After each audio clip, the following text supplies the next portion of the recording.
Yani bundan böyle bir ay 2 ay önce kadar şunun etrafında olan korumaları gece vakti galiba tam emin değilim çalındı.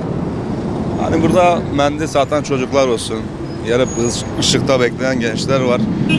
Görüyorum etrafında duruyorlar. Hani tehlikeli açıkçası. Sonuçta orada yüksek gerilim var, çarpabilir onları. Hani bunun yapılmasını istiyoruz belediyemizden. Çöp kovası sayısı bayağı az. Yani millet hepsini yerlere atıyor. Çöp kovası yapılabilir böyle bir 15-20 metrede bir. Yani bu tarz sıkıntılar var. Belediyenin bunları çözmesi lazım. Sabahtan akşama kadar burada sokak çocuklar geziyor, dolaşıyor. İstemsiz bir şekilde dalgınlık olur, baygınlık olur, elleri direğe çarpar, o elektrik çarpar, Allah korusun. En kısa zamanda yetkililer kimse buna bir müdahale etsinler. Bir de sizden ricam şu da var. Eğer bu sokak çocukları bir çözüm, bir şey yapabiliyorlarsa çok iyi olur. Burada kaza da oluyor. Geçen 2 hafta, 3 hafta önce bir iki çocuğun ayağının üstünde araba geçti.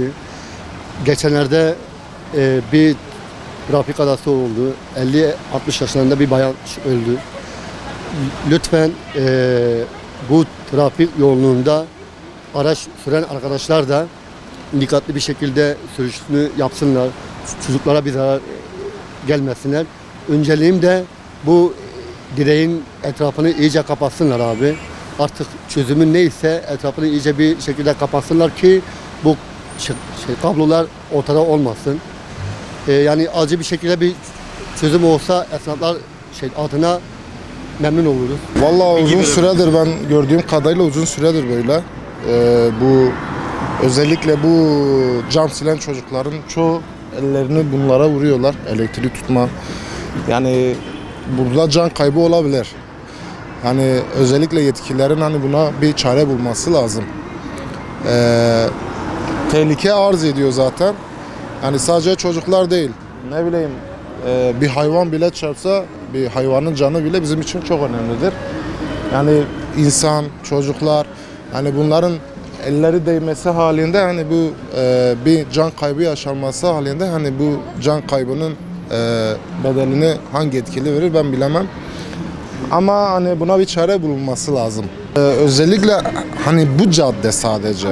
Hani bir de kalabalık bir cadde. Yani Diyarbakır'ın en kalabalık caddelerinden biri olan Ofis'tir zaten. Hani esnaf olarak biz burada görüyoruz. Hani bir tane direk değil, bütün direklerin hepsinde aynı şey var. Yani buna bir çare bulunması lazım. Zaten biliyorsun zaten önümüz kıştır abi. Yağmur yağdığı zaman şimdi Allah korusun. Bu şekilde olursa Allah korusun bir çocuğu elektrik çarpar. Ondan sonra ya da herhangi bir vatandaşa elektrik çarpar. Ölüme kadar yol açabilir. Yani buradan yetkililere sesleniyoruz abi. Gelip buna yani çok ayıp bir görüntüdür de yani ya. Yetkililerimiz bunları kontrol etmeleri lazım. Hani sonuçta ciddi bir şeydir yani elektriktir sonuçta. Yani gelip buna bir koruma, bir kap olsun, bir kılıf gibi bir şey olsun yani kapatabilirler yani. Daha önce vardı yani çalındı şimdi. Yani tekrardan gelip kontrol edebilirler. Bir kasa takabilirler oraya. Yetkililerden ricamız budur.